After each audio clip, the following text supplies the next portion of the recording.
যাচ্ছি, সেখানকার ইস্যুগুলো শুনছি এবং সেখানকার মানুষের সঙ্গে কথা বলছি, প্রতিনিধিদের সঙ্গে কথা বলছি, সমর্থকদের সঙ্গে কথা বলছি। আজ একেবারে মুর্শিদাবাদ লোকসভার অন্তর্গত লালবাগে রয়েছি আমরা, এবং এখানকার প্রতিনিধিরা ঠিক কী বলে, বিভিন্ন দল মত নির্বিশেষে কি উঠে আসে, কি ইস্যু রয়েছে এখানকার, সেই সব বিষয় নিয়ে কথা বলবো। এই মুহূর্তে প্রথমেই পরিচয় পর্ব সারবো। আমাদের সঙ্গে ইতিমধ্যেই রয়েছে একেবারে স্টেজের মধ্যে মাননীয়া গার্গী দাস ঘোষ, বিজেপির মহিলা মোর্চার রাজ্য সহসভাপতি। আপনাকে স্বাগত ট্রাইব টিভি বাংলার পর্দায় 24 মহরণ কার্যকলের সিংহাসন নিয়ে। আমাদের সঙ্গে রয়েছে মাননীয় মনু শেখ, সিপিএমের পশ্চিম এরিয়া কমিটির সম্পাদক। আপনাকেও স্বাগত ট্রাইব টিভি বাংলার পর্দায়। আমাদের সঙ্গে রয়েছে মাননীয় মোহাম্মদ আলী লালগোলার বিধায়ক। আপনাকেও স্বাগত ট্রাইব টিভি বাংলার পর্দায় 24 মহরণ কার্যকলের সিংহাসন এই শোতে। মূলত এখানে আসবার সময় যে বিষয় নিয়ে অনেক কথা শুনেছি, সেই বিষয় নিয়ে প্রথম কথা বলা শুরু করব। একেবারে যখন রাজ্যে বারবার করে কর্মসংস্থান নিয়ে কথা হচ্ছে, তখন এখানকার লোকেরা পরিযায়ী শ্রমিক হয়ে এখান থেকে বাইরে বেরিয়ে অন্য কোথাও যাচ্ছে, হয়তো দেশের বাইরে কিংবা একই দেশের অন্তর্গত বিভিন্ন রাজ্যে। সেই ইস্যু নিয়ে আপনাদের তিনজনকেই 2 মিনিট করে স্ট্যান্ড পয়েন্ট রাখার সুযোগ দেব। প্রত্যেকের কাছে যাব আনইন্টারাপ্টেড 2 মিনিট স্ট্যান্ড পয়েন্ট। আমি প্রথম সুযোগ দেব একেবারে তৃণমূল সমর্থককে। আপনার 2 মিনিট আপনাকেই সময় দেবো। আপনি 2 মিনিট সময় শুরু হচ্ছে আপনার এখন। কি বিষয়ে? পরিযায়ী শ্রমিক। বিষয় হচ্ছে যে পশ্চিমবঙ্গ পূর্ব ভারতের প্রধান রাজ্য এবং কলকাতা সারা ভারতের রাজধানী ছিলই, বর্তমানে পশ্চিমবঙ্গের তথা পূর্ব ভারতের রাজধানী। আমাদের রাজধানী হওয়ার সুবাদে বা সাংস্কৃতিকভাবে, শিক্ষাগতভাবে, চিকিৎসা বিজ্ঞানের ক্ষেত্রে উন্নত হওয়ার জন্যে, এবং বাংলাদেশ তৈরি হয়েছে বাংলা ভাগ হয়ে, ফলে বাংলাদেশ থেকে আগত মানুষ চিকিৎসা, শিক্ষা ইত্যাদির জন্য আমাদের রাজ্যে আসে। তাই শিক্ষা, সংস্কৃতি এবং স্বাস্থ্যের প্রাণকেন্দ্র কলকাতা, সেখানে বহু রাজ্য থেকে প্রচুর মানুষ আসে। আবার আমাদের রাজ্যে যারা বিভিন্ন কাজে পটু, তারা আবার অন্য রাজ্যে কাজে যায়। এই অন্য রাজ্যে কাজ করা যারা শ্রমিক, সেই পরিযায়ী শ্রমিকদের নিয়ে বর্তমানে রাজ্য সরকার ব্যাপকভাবে কাজ করছে, ফলে পরিযায়ী শ্রমিকটা এখন আলোচনার মধ্যে এসেছে। এবং যারা কোনোদিন ধর্তব্যের মধ্যে ছিলই না, এখন রাজ্য সরকারের সুবাদে তারা আলোচনার মধ্যে এসছে এবং তাদের নিরাপত্তা প্রদান করার জন্যে সুনির্দিষ্টভাবে বিভিন্ন পরিকল্পনা রাখা হচ্ছে। 2 মিনিট সময়ের আগে আপনি শেষ করেছেন, এবার চলে যাবো সরাসরি বিজেপির কাছে। এই যাবতীয় বিষয়টা নিয়ে আপনার 2 মিনিট স্ট্যান্ড পয়েন্ট। প্রথমত, আমরা মুর্শিদাবাদ এমন একটা জেলায় বাস করি যেটা আমরা ধরে নিই পশ্চিমবঙ্গের সবথেকে পিছিয়ে পড়া একটা জেলা, এবং সবথেকে বেশি সংখ্যক পরিযায়ী শ্রমিক আমাদের মুর্শিদাবাদ জেলা থেকে সারা ভারতবর্ষে, গুজরাট থেকে শুরু করে মধ্যপ্রদেশ, মহারাষ্ট্র, রাজস্থান, বিভিন্ন জায়গায় গিয়ে দেখবেন মুর্শিদাবাদের শ্রমিককে পাবেন। এরা কেন যাচ্ছে তাদের পরিবার ছেড়ে? কমসে কম 15 থেকে 20 লক্ষ আমাদের মুর্শিদাবাদ জেলার শ্রমিক বাইরে কাজ করছে। তারা তাদের পরিবার ছেড়ে বাইরে কাজ করতে যাচ্ছে। কেন না, পশ্চিমবঙ্গে সেই পরিকাঠামোই নেই যে এই শ্রমিকগুলোকে কাজে লাগাবে। শিল্প নেই, কোনো রকম কর্মসংস্থানের জায়গা নেই, যার কারণে তারা পেটের দায়ে বাইরে, পশ্চিমবঙ্গের বাইরে তাদের পরিবার ছেড়ে চলে যেতে হচ্ছে। এটা অত্যন্ত দুর্ভাগ্যের বিষয়। আমাদের মাননীয় মুখ্যমন্ত্রী এদের ব্যাপারে এখনও অবধি কোনো সদর্থক ভূমিকা নেননি, এবং পশ্চিমবঙ্গের এবং মুর্শিদাবাদের যে সমস্ত শ্রমিকরা বিভিন্ন জায়গায়, গতকালও দেখলেন যে গার্ডেন রিচে আমাদের মুর্শিদাবাদ জেলারই একটা শ্রমিক বাড়ি চাপা পড়ে মারা গেল। তো উনি ওখানে 5 লক্ষ টাকা, যদিও এটা মডেল কোড অফ কন্ডাক্টের বিরোধী, তবুও ওখানে উনি 5 লক্ষ টাকা ওনাকে দিয়ে তাকে মোটামুটি শান্ত করবার চেষ্টা করেছেন। এইভাবে বিভিন্ন রাজ্যে যারা মারা যাচ্ছে, তারা তাদের পরিবার সহ পরের দিন থেকে তারা কিভাবে চালাচ্ছে সেই খোঁজখবর আজ পর্যন্ত কেউ নেয় না। এটা অত্যন্ত দুর্ভাগ্যের বিষয়। আমাদের মুর্শিদাবাদ জেলা বড় অভাগা, এবং মুর্শিদাবাদ জেলার মানুষে বাইরে গিয়ে তারা যেভাবে থাকে, যেগুলো আমাদের রাজ্য সেগুলো আমরা মনিটরিং করতে পারি। তাদেরকে এই করোনাকালে তাদের খাওয়া দাওয়া, তাদের থাকা, তাদের ফিরে আসা সমস্ত ব্যবস্থা আমাদের সরকার করেছিল, কেন্দ্রীয় সরকার। কিন্তু পশ্চিমবঙ্গের আমাদের যে এখন সরকার রয়েছে, তারা কোনো রকম কোনো উদ্যোগ নেয়নি তাদেরকে ফিরিয়ে আনবার। দুর্ভাগ্য আমাদের মুর্শিদাবাদবাসী হিসেবে, আমি এইটুকুই বলতে পারি। বেশ, আপনার 2 মিনিট সময় শেষ। এবার একেবারে চলে আসবো বামফ্রন্টের কাছে। আপনার 2 মিনিট সময় শুরু হচ্ছে এখন। বিষয়টা হচ্ছে যে আজকে পরিযায়ী শ্রমিকরা পরিযায়ী হয়ে কেন ভিন রাজ্যে যাচ্ছেন, এটা পরিষ্কার কথা যে আমরা লক্ষ্য করেছি 2011 সালের পর থেকে তৃণমূল সরকার আসার পর এই রাজ্যে কর্মসংস্থান প্রায় বন্ধ হয়ে গেছে। যাও হয়েছে সেটা দুর্নীতি, এসএসসি পিএসসি থেকে আরম্ভ করে সব কিছু সরকারি চাকরিতে দুর্নীতি হচ্ছে এবং কোনো নতুন করে শিল্প কারখানা নেই, যার জন্য এই এলাকার মানুষ পশ্চিমবঙ্গ মুর্শিদাবাদ তথা পশ্চিমবঙ্গের মানুষকে আজকে ভিন রাজ্যে পরিযায়ী শ্রমিক হয়ে যেতে হচ্ছে। তারা পরিযায়ী শ্রমিক হয়ে যাচ্ছে কিন্তু তারা ভিন রাজ্যে গিয়ে লাশ হয়ে ফিরে আসছে। আমরা লক্ষ্য করেছি করোনার টাইমে, করোনাকালে যে যখন লকডাউন ঘোষণা করা হলো, আমাদের মুর্শিদাবাদ জেলা রাজ্যের যখন শ্রমিকরা অন্যান্য রাজ্যে আটকে পড়লেন, কোনো তাদেরকে কেন্দ্র এবং রাজ্য সরকার ফিরিয়ে আনার কোনো রকম ব্যবস্থা করেনি, বরঞ্চ আমরা আমাদের সামর্থ্য অনুযায়ী যথেষ্ট চেষ্টা করেছি যে সমস্ত শ্রমিকরা অন্য রাজ্যে আটকেছিলেন তাদেরকে খাদ্যবস্ত্র দান করার চেষ্টা করেছিলাম। এটা আমরা অনেকটাই আমাদের জায়গায় সাকসেস হয়েছি। আমাদের লড়াই যেটা হচ্ছে, এই লোকসভাতেও আমাদের যে ইস্যু হচ্ছে পরিযায়ী শ্রমিকদেরকে কীভাবে এই রাজ্যে বা এই জেলায় কাজের ব্যবস্থা করা যায়, এটাই হচ্ছে আমাদের লক্ষ্য, এই লড়াইয়ের আমাদের মূল বিষয়। আমরা দাবি রাখব রাজ্য এবং কেন্দ্র সরকার এই পরিযায়ী শ্রমিকদের বিষয়ে একটা সঠিক পরিকল্পনা গ্রহণ করুক, যাতে এই রাজ্যে কর্মসংস্থান গড়ে উঠুক, এই রাজ্যে নতুন নতুন শিল্প কারখানা গড়ে উঠুক, যার ফলে আমাদের এই রাজ্যে বেকার যুবক যারা আছে, বেকার শ্রমিক যারা, বেকার মানুষ যারা আছে, তারা যাতে এই রাজ্যেই কাজ পায়। এই বিষয়ে আমরা বারে বারে কেন্দ্র রাজ্য সরকারের দৃষ্টি আকর্ষণ করার চেষ্টা করেছি। আজও আপনাদের মাধ্যমে আমরা বলবো এই নির্বাচনের সময়কালে যাতে এই রাজ্যে কর্মসংস্থান গড়ে ওঠে, তাহলে কর্মসংস্থান হলেই আমাদের এই রাজ্যের বা জেলার মানুষকে ভিন রাজ্যে পরিযায়ী শ্রমিক হয়ে যেতে হবে না। বেশ, একেবারে 2 মিনিট করে আপনাদের তিনজনকে সময় দিয়েছিলাম।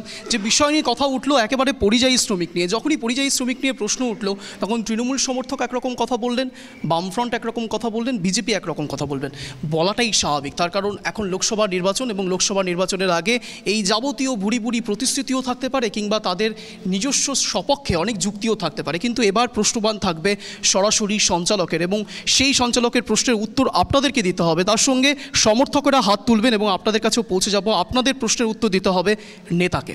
এবার আমার প্রথম প্রশ্ন থাকবে, লালবাগের মতো জায়গাতে এখনও পর্যন্ত আপনিও একজন বিধায়ক, তৃণমূল কংগ্রেসের একজন বিধায়ক, কিন্তু প্রশ্ন উঠছে সেখানে পরিযায়ী শ্রমিকের মতো সমস্যা থাকবে এবং আপনাকে সপক্ষে যুক্তি দিতে হবে বিভিন্ন কথা টেনে, কেন? পরিযায়ী শ্রমিকের সমস্যা থাকবে এরকম কোনো কথা নয়। সমস্ত স্তরের সমস্ত মানুষেরই সমস্যা আজও আছে, কালও থাকবে, সারা জীবন থাকবে। মানুষ এক একটা স্তর থেকে উত্তীর্ণ হতে হতে উচ্চতর স্তরে যায়, নতুন নতুন সমস্যা তৈরি হয়। ধরা যাক পৃথিবীতে সবচেয়ে উন্নত বলে কোনো একটা দেশ নিশ্চয়ই আছে, তো সেখানে কি সমস্যা নেই? সমস্যা থাকবে। সুতরাং এটা সমস্যা বলে বড় করে দেখার কিছু নেই। ধরা যাক পরিযায়ী শ্রমিকটা বড় সমস্যা নয়, ধরা যাক এই মুহূর্তে সবটাই সমস্যা। আমি বলেছি যে পরিযায়ী শ্রমিকদের আলাদা নয়, সুস্থ মানুষেরও সমস্যা আছে। বিষয়টা হচ্ছে যে এই মুহূর্তে আমার এখানে আমি প্রতিপক্ষ বলা ভুল হচ্ছে, এগুলো সব আমারই পক্ষ, কেউ প্রতিপক্ষ নয়। এই যতজন বসে আছে সবাই আমার লোক বা আমি সবার লোক। এখন তাই জন্য প্রতিপক্ষ নেই। পরিযায়ী শ্রমিক থেকে শুরু করে রাজ্যের উন্নতি, সবার জন্য একটা কল্পিত স্বপ্ন, আমি সমস্ত বিষয়ে যা আমার মনু শেখ বলেছে আমি তাকে সমর্থন করছি, আমিও তার মতোই স্বপ্ন দেখি। আমার বন্ধু গার্গী দাস যা বলেছে আমি সম্পূর্ণ সমর্থন করি, আমিও তার মতোই স্বপ্ন দেখি, তাই এখানে কোনো বিরোধের জায়গাই নাই। মূল কথা হলো সেটা হচ্ছে যে ধরা যাক তর্ক করব কেন? এই যে পরিযায়ী শ্রমিকের কথা বলা হচ্ছে, ওনাদের জিজ্ঞেস করুন প্লিজ যে যার রেফারেন্স দেওয়া হচ্ছে সেটা কে, তার বাড়ি কোথায় এবং এই গত দুদিনে তার কি হয়েছে, এই ইনফরমেশন তাদের কাছে আছে কিনা। ওরা জানার চেষ্টা করবো আপনার কাছে রয়েছে সেরকম ইনফরমেশন? হ্যাঁ বলুন। শুনলেন তো কি বললেন উনি বলছেন যে পরিযায়ী শ্রমিক মৃত হয়েছেন তার কোনো ইনফরমেশন আপনাদের কাছে রয়েছে? তার কি পরিণতি হয়েছে, এইভাবে কি ইনফরমেশন আছে? মুর্শিদাবাদ জেলারই একজন শ্রমিক মারা গেছে গতকাল। তার এক্স্যাক্ট বাড়িটা আমার জানা নেই এই কারণ তাকে তৃণমূল সমর্থিত কর্মীরাই তার বডি নিয়ে এসেছে এবং রাতারাতি তাকে কবর দেওয়া হয়ে গেছে, যেটা আমাদের বোঝার বাইরে, শোনার বাইরে। একদম আকস্মিক ঘটনার পরেই তার বডিটাকে রাতারাতি তুলে নিয়ে এসে পুঁতে দেওয়া হলো, যাতে করে এই ব্যাপারটা কোনো দিকে না ছড়ায় এবং কেউ না জানতে পারে। বিস্ফোরক অভিযোগ বল। অত্যন্ত বলিষ্ঠ যুক্তি। আপনারা সবাই জানতে পারলেন যে রাতারাতি দেওয়া হয়েছে। কাকে দেওয়া হয়েছে এটাও তাহলে জানা যাচ্ছে। প্লিজ এই বিষয়ে একটা এফআইআর ওনাদের পক্ষ থেকে হোক, এবং যাতে করে অনেক দিন 30-40 দিন পরেও কবর থেকে ডেড বডি তোলা হয়। এ তো মাত্র 24 ঘন্টা। আপনি আপনি আপনি স্বপ্নের কথা বললেন। স্বপ্ন আর বাস্তবায়নের মধ্যে অনেক পার্থক্য থাকে। স্বপ্ন এবং বাস্তবায়নের মধ্যে অনেক পার্থক্য থাকে। আপনি বললেন যে তারা দুজন স্বপ্ন দেখছে, তার একই স্বপ্নে আপনারাও স্বপ্ন দেখছেন। তো প্রশ্ন হচ্ছে, স্বপ্ন আর বাস্তবায়নের মধ্যে তো অনেক পার্থক্য থাকে। এই যোগ্যতা এই রাজ্যে যার আছে, মানুষ তাকেই দায়িত্ব দিয়েছে, তিনি বাস্তবায়ন করবেন। বাস্তবায়ন করছেন বলে আপনি মনে করছেন? অবশ্যই করছেন। তাহলে গার্ডের নিচে যে ঘটনাটা ঘটলো, সেই ঘটনার প্রেক্ষিতে আপনি কি বলবেন? আমার এরকম কোনো জায়গা জানা নেই গোটা পৃথিবীতে যেখানে দুর্ঘটনা ঘটে না এবং মানুষ মারা যায় না। অন্তত আপনি এই কথাটা বললেন, কিন্তু ফিরহাদ হাকিম সেই কথা বলেন। আপনার কাছে যদি কোনো সংবাদ তথ্য থাকে, বা আমার মাননীয় যারা অংশগ্রহণ করছেন, আমি আবারও বলেছি এরা প্রতিপক্ষ নন, তাদের কাছেও যদি কোনো তথ্য থাকে, তাহলে আমি জানতে চাইব কোথায় পৃথিবীতে দুর্ঘটনা ঘটে না এবং মানুষ মারা যায় না। বেশ, আমি আমি আমি উত্তর নেব। দুর্ঘটনা বলে এটাকে ওনারা চাপা দেওয়ার চেষ্টা করছেন। ঘটনাটা অবশ্যই দুর্ঘটনা, কিন্তু এই দুর্ঘটনার পেছনে যে কার্যকারণ রয়েছে সেগুলো সারা পশ্চিমবঙ্গের মানুষ দেখছে গত দুদিন থেকে। বেআইনি বাড়ি, পুকুর বোজানো এবং তার উপরে অবৈধ নির্মাণ, এবং সেখানকার যে ইঞ্জিনিয়ার বা কাউন্সিলর বলুন, এমএলএ বলুন, এরা সবাই জড়িত থাকছে।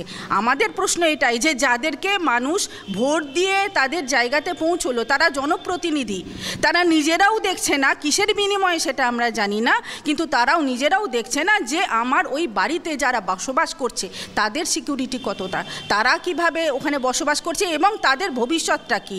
এইভাবে টাকার বিনিময়ে বিভিন্ন জায়গাতে যে পুকুর বজানো কাজ সারা পশ্চিমবঙ্গে চলছে, সেটার একটা ঘটনা মাত্র। আজকে এটা সামনে এসেছে, আমরা দেখতে পাচ্ছি। যেগুলো পড়ে যায়নি তার মানে এই নয় যে সেটা আগামীকাল পড়ে যাবে না। আগামী দিনে এরকম ঘটনা পশ্চিমবঙ্গে বারবার ঘটবে, কারণ যত পুকুর আছে সব আস্তে আস্তে বন্ধ হয়ে আছে। সেখানে সমস্ত জায়গাতে অবৈধ নির্মাণ হচ্ছে, এবং নির্মাণের সঙ্গে জড়িত কারা? স্থানীয় যারা জনপ্রতিনিধি, স্থানীয় যারা লোক, যারা ওখানে সকল নেতৃত্ব দেন, তারা সবাই জড়িত আছে। কাজেই এটা ঘটনাটা আমাদের সামনে আজকে এসছে বলে তাই, কিন্তু আগামী দিনে এরকম আরও বড় বড় ঘটনা ঘটতে চলেছে। এই একই প্রেক্ষিতে বাম আমলের দিকেও অনেকবার একইভাবে নিশানা করেছে তৃণমূল কংগ্রেস এই গার্ডেন রিচ নিয়ে। কি বলবেন?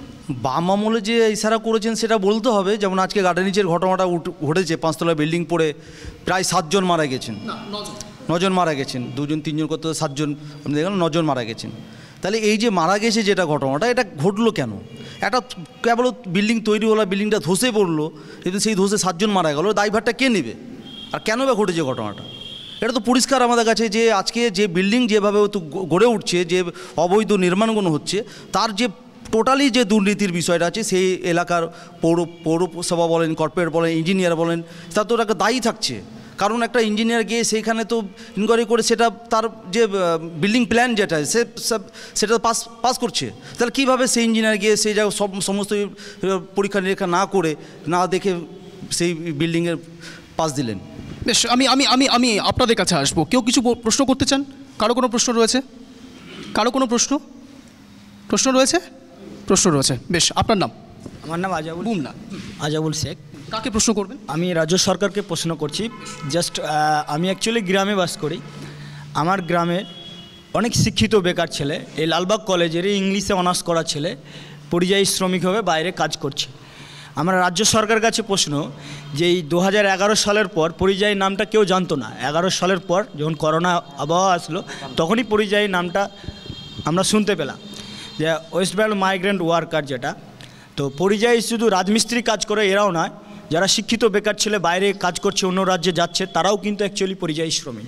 তাহলে সরকারের পক্ষ থেকে পরিযায়ীদের কোনো তথ্য রাজ্য সরকারের কাছে আছে কি না, এটা আমার কাছে একটা প্রশ্ন থাকলো। আমার রাজ্য থেকে কজন পরিযায়ী শ্রমিক কোন রাজ্যে গিয়ে কাজ করছে, এই তথ্য রাজ্য সরকারের কাছে আমরা চাইছি। আর একটা বিষয়, করোনার সময় এই পরিযায়ী শ্রমিকদেরকে রাজ্য সরকার এবং কেন্দ্র সরকার অবহেলায় পরিণত করেছে। তাদেরকে বাড়ি আসার জন্য যে ট্রেন ব্যবস্থা করা সেটা করেনি, তাদের খাদ্য ব্যবস্থা করা সেটাও করেনি, এবং উল্টে রাজ্যের মুখ্যমন্ত্রী, এটা বলতেও একটা লাগে, আমাদের খারাপ লাগে যে করোনা এক্সপ্রেস ঢুকছে আমাদের দেশের রাজ্যের ছেলেমেয়েরা বাইরে থেকে বাড়ি আসছে, তখন একটা কি মারাত্মক পরিস্থিতি তৈরি হয়েছিল। আমরা সকলেই দেখেছি দেশবাসী যে এমন একটা অবহেলা তাচ্ছিল্য করা হলো, এরকম একটা রাজ্যের মুখ্যমন্ত্রীকে আমরা পেয়েছি। কেমন একটা ভাগ্যর মানে কেমন একটা বিষয় লাগছে, যে রাজ্যের মুখ্যমন্ত্রীর কাছে এই ধরনের একটা আশা করা যায় না, এটাই আমি বলতে চাইছি। যে প্রশ্ন করেছে সেই প্রশ্নের উত্তর নেব, তার সঙ্গে শুধু একটা জিনিস সংযোজন করব। এক প্রকার স্বাধীনতার পর থেকে 1952 সাল থেকে একেবারে 2024-এ চলে এসেছি, প্রত্যেকটি দল খাদ্য, বস্ত্র, বাসস্থান নিয়ে বারবার প্রশ্ন করেছে, বারবার তারা প্রতিশ্রুতি দিয়েছে, তারপরেও খাদ্য, বস্ত্র, বাসস্থান। প্রশ্নকর্তার নামটা আমি ভালো করে শুনতে পাইনি, কিন্তু প্রশ্নকর্তার বক্তব্যের মধ্যে অন্যতম গুরুত্বপূর্ণ বিষয় যেটা ছিল সেটা হচ্ছে যে এরকম মুখ্যমন্ত্রীর ব্যাপারে উনি অত্যন্ত দুঃখিত এরকম মুখ্যমন্ত্রী দেখে। অর্থাৎ কিন্তু ওই জায়গাটাকে কোট আনকোট কেন করছেন? উনি আরও একটা প্রশ্ন করেছেন, আমি উত্তর দিচ্ছি। অর্থাৎ এর থেকে বোঝা যাচ্ছে যে সে নিশ্চিতভাবেই আমাদের সরকারের বা দলের সমর্থক নয়। কিন্তু তার মধ্যে ওর বক্তব্যের শুরুটা হয়েছিল এইভাবে যে এই পরিযায়ী শ্রমিক কথাটা তো আমরা জানতামই না 2011 থেকে শুরু হয়েছে। এই 2011 থেকে পরিযায়ী শ্রমিকের কথা শুরু হয়েছে, ফলে আমার উত্তর বোধহয় এর মধ্যেই অন্তর্নিহিত আছে যে বিষয়টা সারা জীবন ধরে কোনোদিন আলোচিতই হয়নি, মাননীয় মুখ্যমন্ত্রী মমতা বন্দ্যোপাধ্যায় মুখ্যমন্ত্রী হওয়ার পর তবে তাদের এজেন্ডা শুরু হয়েছে। তালি দেওয়া বন্ধ, আমরা পক্ষের লোক নই, আমরা সবাই এক পক্ষের, আমরা একই রাজ্যের লোক। ফলে মাননীয় মুখ্যমন্ত্রী মমতা বন্দ্যোপাধ্যায় দায়িত্বে আসার পর পরিযায়ী শ্রমিক নিয়ে আলোচনা শুরু হয়েছে। তথ্যের জন্য জানিয়ে দিই, সেটা হচ্ছে আমাদের রাজ্য থেকে আনুমানিক 48 লক্ষ মানুষ পরিযায়ী শ্রমিক হিসেবে ভারতবর্ষের বিভিন্ন জায়গায় কাজ করে। উল্টো দিকে 56 লক্ষ মানুষ তারা অন্য রাজ্য থেকে পশ্চিমবঙ্গে এসে কাজ করে।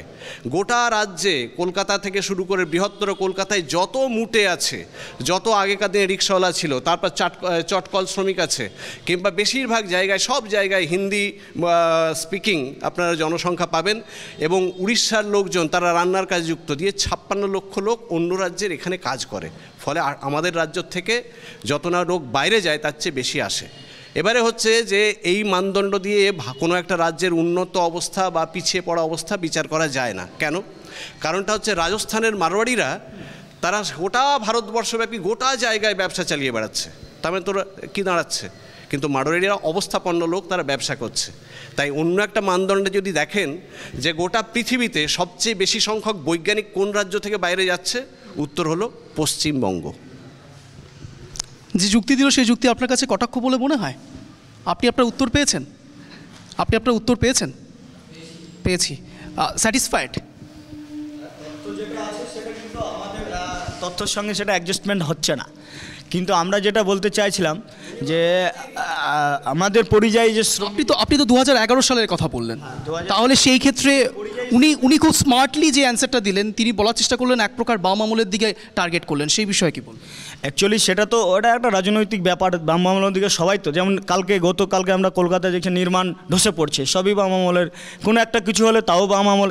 অ্যাকচুয়ালি এটা আরও অভ্যস্ত হয়ে গেছে, যা কিছু হবে সবই বাম আমলের মধ্যেই হচ্ছে, এরকম একটা বলতে চাইছেন দেশের সরকার, রাজ্য সরকার সবাই। আপনি যে উত্তর দিলেন উত্তরের সাপেক্ষে উত্তর নিলাম, এবার বামের কাছে যাব। আপনাদের দিকেও এক প্রকার আঙুল তুললেন তিনি, কি বলবেন? আঙুল তুললেন বলতে আমরা তো পরিষ্কার দেখতে পাচ্ছি, আমরা যে জায়গায় প্রোগ্রামটা করছি, যে কলেজটা, এই কলেজটা বামের অবদান। তার মানে আজকে উনি যে উত্তরটা দিয়েছেন তাতে পরিষ্কার কথা বোঝা যাচ্ছে যে তৃণমূল সরকার 2011 সাল থেকে 24 পর্যন্ত এই 13 বছরে কিছুই করেনি, বামফ্রন্টের ভাঙানো চেকগুলোকে ক্যাশ করছে, এটাই বাস্তব কথা। এইটাই আমরা দেখেছি কীভাবে নীল সাদা রং করে স্কুল কলেজগুলোকে নীল সাদা রং করে তৃণমূল আমলে নিয়ে এসছে। যে কলকাতায় যে ফ্লাইওভারগুলো আছে নীল সাদা রং করে এ করেছেন, উনাদের যে ফ্লাইওভারগুলো সেটা পড়ে গেছে, উনাদের আমলে যে ফ্লাইওভারটা তৈরি সেটা ধসে পড়েছে, কিন্তু বাম আমলে ফ্লাইওভারে নীল সাদা রং করে আজও পর্যন্ত চালিয়ে যাচ্ছেন, এটা হচ্ছে তৃণমূল। বেশ, আমি আসবো একেবারে, আমি আরও একটা ইস্যুতে এখানে আসবো। আবু তাহের খানের কথা বারবার আসছে, সেখানে বারবার করে যেটা বলা হয়েছে যে লালবাগের দুটো প্ল্যাটফর্ম, 3টে প্ল্যাটফর্ম যদি ধরা যায়, 1 নম্বর এবং 2 নম্বর প্ল্যাটফর্মও নাকি কিছু প্রবেশ করবে মুর্শিদাবাদের। এবার সেখানে 3 নম্বর প্ল্যাটফর্মেই শুধুমাত্র এখনও পর্যন্ত ট্রেন প্রবেশ করছে, 1 নম্বর এবং 2 নম্বরে কোনো রকম ট্রেন প্রবেশের কোনো নামই নেই। সেক্ষেত্রে কি বলবেন? বিষয়টা হচ্ছে যে প্রতিশ্রুতি দিয়েছিলেন কথাটা একরকম বিষয়, যে প্রশ্নের প্রেক্ষাপটে তখন কি আলোচনা হয়েছিল আমরা তো জানি না। তবে এটা জানি, সেটা হচ্ছে যে নসিপুর রেল ব্রিজ সেটা প্রায় সম্পূর্ণ হওয়ার মুখে, ট্রায়াল রান হয়ে গেছে এবং সেখানে নিশ্চিতভাবেই অল্প কিছু দিনের মধ্যে ট্রেন যাতায়াত করবে, প্যাসেঞ্জার ট্রেন যাতায়াত করবে। তা যদি হয় তাহলে পরে ডাইরেক্ট কলকাতা থেকে ওই মুর্শিদাবাদ জাংশন হিসেবে যখন যাবে, 1 নম্বর প্ল্যাটফর্মেরটা যে লাইনটা রয়েছে সেটা আজিমগঞ্জের দিকে যাচ্ছে, ফলে লালগোলা অভিমুখে যে অংশটা থেকে যাচ্ছে তাকে 2 আর 3 নম্বর প্ল্যাটফর্ম ব্যবহার করতে হচ্ছে। তাই জন্য 2 আর 3 নম্বর ব্যবহার করা হচ্ছে রেলের পক্ষে। এবার এই বিষয়ে যদি কিছু করার থাকে, রেল যেহেতু কেন্দ্রীয় সরকারের অধীনে আসে, 2014 সাল থেকে নরেন্দ্র মোদীর নেতৃত্বে কেন্দ্রীয় সরকার রাষ্ট্র চালাচ্ছে, ফলে তারা রেলের পক্ষ থেকে সিদ্ধান্ত গ্রহণ করলে এটা সুবিধে হয়। এলাকা বলে এবং মাইনরিটি ভোট সংখ্যা বেশি, যার কারণে মাইনরিটিরা বিজেপিকে ভোট দেবে না এরকম একটা আবহাওয়া বাতাবরণ ছড়িয়ে রাখে। কিন্তু এইটা যে ভুল, মাইনরিটি এবং মুসলিম এবং অন্যান্য যারা সম্প্রদায়ের রয়েছে ধর্মের, তারাও বিজেপির উপর আস্থা রাখছে। অন্যান্য প্রদেশেও আমরা দেখেছি এবং আজকে মুর্শিদাবাদেও একটা মিরাকেল হতে চলেছে এবং মুর্শিদাবাদে আমাদের প্রার্থী জয়ী হবে, এই ব্যাপারে আমি অত্যন্ত আশাবাদী। এবং আমরা যারা প্রচারে থাকছি, মানুষের কথা শুনছি, তারাও বলছে যে মুর্শিদাবাদে অন্তত 2টো সিট আমরা যেমন বিধায়ক দিয়েছিলাম তেমনি আমরা এমপি সিটও দেব। এটা হলো প্রথম কথা। দ্বিতীয় হচ্ছে যে প্রতিশ্রুতি কতটা রক্ষা করতে পারা যাবে এমএলএ হলে, এমপি হলে, অথবা কি করবেন উনি, সে ব্যাপারে আমি বলতে চাই যে এমপি হোক চাই না হোক, আমাদের দায়বদ্ধতা মানুষের সঙ্গে আছে এবং থাকবে।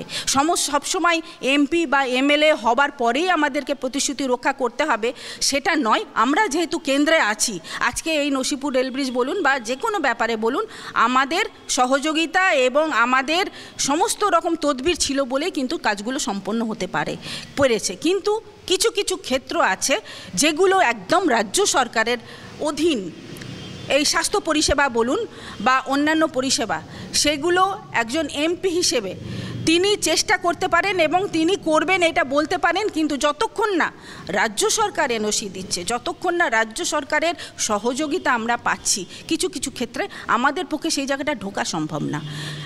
কিন্তু আপনারা সিএ এর ক্ষেত্রে সমস্ত দেশে সব কিছু লাগু করে দিয়েছেন, সেখানে আপনাদের দিকে অনেক রকম প্রশ্নের বাণ আসছে, সেই ক্ষেত্রে দেখুন, প্রথমত সিএএ কথাটাই হচ্ছে যে ব্যাখ্যাটা মানুষের কাছে প্রচার চলছে, এটা সম্পূর্ণ ভুল ব্যাখ্যা। আমরা বলতে চাইব সিএএ কাউকে ভারতবর্ষ থেকে সরিয়ে দেবার বা তাড়িয়ে দেবার আইন নয়। সিএএ হচ্ছে ধর্মের খাতিরে, নিজের প্রাণ রক্ষার খাতিরে, সম্মান রক্ষার খাতিরে অন্যান্য দেশ থেকে যে সমস্ত মানুষরা ওই দেশে সংখ্যালঘু, তারা আমাদের দেশে আশ্রয় নিয়েছে, তাদেরকে আমরা রাজনৈতিকভাবে নয়, এটা মানবিকভাবে তাদেরকে আমরা এখানে থাকবার এবং তাদেরকে নাগরিকত্ব দেবার প্রতিশ্রুতি, এটা নরেন্দ্র মোদী আমাদের প্রধানমন্ত্রী শুরু থেকে বলে এসেছেন এবং সেটা আজকে কার্যকরী করছেন। এখানে একটা অপপ্রচার চলছে যে সিএএ মানেই সমস্ত মুসলিমদেরকে এই পশ্চিমবঙ্গ থেকে তাড়িয়ে দেওয়া হবে, ভারতবর্ষ থেকে তাড়িয়ে দেওয়া হবে, এটা সম্পূর্ণ ভুল কথা। যে সমস্ত, আমি আবার বলছি যে সিএএ কাউরি নাগরিকত্ব কেড়ে নেবার নয়, সিএএ হচ্ছে নাগরিকত্ব দেওয়ার আইন। এখন যারা শিক্ষিত মানুষ, আমার ধারণা শুধু মুর্শিদাবাদ নয়, সারা পশ্চিমবঙ্গের সবাই মোটামুটি কম বেশি লেখাপড়া জানে, তারা যদি একটু বই যদি না পায় গুগল সার্চ করে, তাহলে সিএএর কী কী টার্মস অ্যান্ড কন্ডিশনস সেগুলো সমস্তটাই তারা দেখতে পাবে। তখন তাদের ভ্রান্তিটা কেটে যাবে এবং তারা বুঝতে পারবে যে কি বিভ্রান্ত করবার চেষ্টা তাদেরকে করা হচ্ছে। আমাদের দেশের জনগণের সংখ্যা কত, কে বলতে পারবেন? আমাদের দেশের জনগণের সংখ্যা কত, কে বলতে পারবেন? আমাদের দেশের জনগণের সংখ্যা কত, অ্যাপ্রক্সলি কত কে বলতে পারবেন? কে বলতে পারবেন? ওকে, আমি আসবো। কে বলতে পারবেন? হাত তুলুন। আপনার নাম? ডক্টর শুভম মুখার্জি। কত জনসংখ্যা? More than 140 crore। আপনি বলুন কত? 140 crore। আর কেউ বলবেন জনগণের সংখ্যা বলুন। আপনার নাম? 30 কোটি বা 34 কোটি। হাজিরুল ইসলাম। 140। আর কেউ বলবেন উত্তর? কারো কাছে আছে? বলুন। 144। হ্যাঁ, 144। আপনার নাম? অসিত ভট্টাচার্য। আপনি একদম কনফার্ম বলছেন তো 144 কোটি? 144 কোটি, মানে অ্যাপ্রক্সিমেটলি 144 কোটি। 144 কোটি? 44.8 44.8। আর কিছু, আর কারো কাছে কোনো উত্তর? জনপ্রতিনিধি থেকে একবার শুনে নিই, কত জনপ্রতিনিধি আপনি বলুন। এই মুহূর্তে আমার শুরু করে শেষ করতে করতে কয়েক লক্ষ বাচ্চা জন্মে যাবে, তাই জন্য এর কোনো নির্দিষ্ট উত্তর হয় না। মূল কথা যে 135 বলেছে আর 145 বলেছে, দুটোই ঠিক। আপনি বলুন কত? মোট জনগণের সংখ্যা ওই যেটা, এই ব্যাপারে আমি আলী স্যারের সঙ্গে সম্মতি জানাচ্ছি যে এই মুহূর্তে হয়তো আরও করে 20 থেকে আরও বেড়ে গেছে, তবে এটা 144 কোটির কাছাকাছি। বেশ, কত জনসংখ্যা? 140 কোটির উপরে। 140 কোটির ওপরে। কিন্তু প্রশ্নের উত্তর অনুসারে তৃণমূল কংগ্রেস এবং বিজেপি থেকে যে কথা বলেছে, কথাটা খুব সত্যি কথা। এই মুহূর্তে যখন আমরা প্রোগ্রাম করছি তখন হয়তো আরও লক্ষাধিক বেড়ে যাচ্ছে, ক্রমাগত বাড়ছে। এবার 2014 অবধি CAA, প্রশ্ন উঠছে কর্মসংস্থান নেই, প্রশ্ন উঠছে এতগুলো মানুষের নির্ভরতা যেই দেশটার ওপরে, সেই দেশে দিনের পর দিন জনসংখ্যা বাড়ছে, তারপরেও বাইরে থেকে যারা আসছেন তাদের জন্য আপনারা বলছেন আপনারা মানবিক। তাহলে যারা দেশের লোক তারা কি করবে? সেই ক্ষেত্রে আপনার উত্তর কী হবে? যারা 47-এর যুদ্ধের পর, দেশ ভাগের পর যারা এসেছিলেন, আই থিঙ্ক 1972-এর পর, না না মুক্তিযুদ্ধের কথা বলছেন হয়তো। না না 47-এ যখন দেশ ভাগ হয় তখন তো দেশটা ভাগ হয়েছিল একটা হিসাব নিকাশ করে, এরা আমাদের দেশে থাকবে, ওরা অন্য দেশে থাকবে। তারপরে আবার একটা যুদ্ধ হলো 1971 সালে। সেই সময়ে পূর্ব পাকিস্তানের যারা বাসিন্দা, এখন অধুনা বাংলাদেশ, এই পূর্ব পাকিস্তানের হিন্দু যারা ছিলেন এবং অন্যান্য ধর্মাবলম্বী মুসলিম বাদে, আমরা জানি যে তারা অনেক অত্যাচার সয়ে, অনেক কিছু ছেড়ে, বাড়িঘর সমস্ত ছেড়ে তারা এক কাপড়ে সংসারটাকে কোনো রকমের সাথে নিয়ে, কোলে বাচ্চা নিয়ে তারা বর্ডার পার করে চলে এসেছিলো 71-এ। আমরা দেখেছি আমাদের মুর্শিদাবাদের লালবাগে মিউনিসিপ্যালিটিতে 16 নম্বর ওয়ার্ড এখন যেটা বলছে, 15 নম্বর ওয়ার্ড যেটা বলছে, 11 নম্বর ওয়ার্ড যেটা বলছে, এইগুলোতে এবং আইশবাগ, এই সমস্ত বিস্তীর্ণ অঞ্চলে তখন সমস্ত বাংলাদেশি মানুষদের বসবাস, টেম্পোরারি একটা তাঁবুতে তারা ছিল। আস্তে আস্তে তখন অবধি তাদেরকে সেখানে থাকবার বা নাগরিকত্ব দেবার কোনো উদ্যোগ কোনো সরকার নেয়নি, এটা ঘটনা। তারপর থেকে বহু ভাগীরথীতে জল গড়িয়ে গেছে, এদের কথা কেউ ভাবেনি।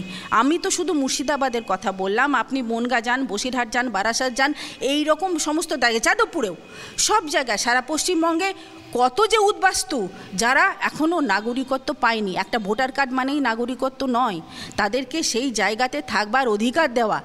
আমাকে নির্দিষ্ট সময় একটা দেশে গেলে আমাকে নির্দিষ্ট সময়ের জন্য ভিসা দেয়, আমি সেইটুকুই তাকে সেখানে থাকতে পারি, সেখানে তারা বছরের পর বছর তারা রয়েছে কোনো রকম নাগরিকত্ব ছাড়া। আমাদের নরেন্দ্র মোদী সরকার বলেছিলেন যে এই সমস্ত মানুষগুলোকে আমি স্থায়ীভাবে আমার দেশের নাগরিক হিসেবে আমরা নেব, এবং CAA বিলটা সেই কারণেই আসা। আমরা তাদের কথা ভেবে করেছি, এমন নয় যে তার জন্য আমাদের রাজ্যের বা আমাদের দেশের সমস্যা সব মিটে যাবে, না। আমরা একটা পদক্ষেপ নিয়েছি, একটা পদক্ষেপে আমরা এদেরকে বসবাসকারী হিসেবে, নাগরিক হিসেবে থাকতে দেবার, আমাদের ভারতবাসী হিসেবে গর্ব করবার অধিকার দিচ্ছি তাদের। বেশ, একেবারে মিড অফ দ্য শোতে চলে এসেছি। এই বিষয় নিয়ে, স্থানীয় সমস্যা থেকে দেশভিত্তিক সমস্যা, যাবতীয় বিষয় নিয়ে আবারও ফিরবো ছোট্ট একটা বিরতির পর। ততক্ষণ নজর রাখুন ট্রাইব টিভি বাংলার পর্দায়। 24-এর মহারণ, কার দখলে সিংহাসন।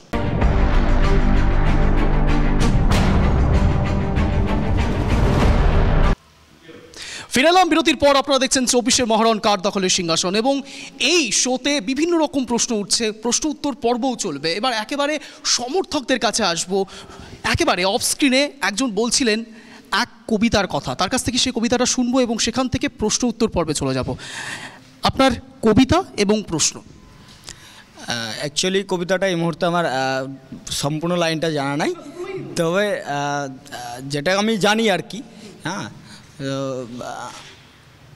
অ্যাকচুয়ালি মনে আসছে না, চর্চা নাই, ঠিক আছে, ব্যাপারটা যা তৈরি হতে হবে, দেখতে হবে আর কি।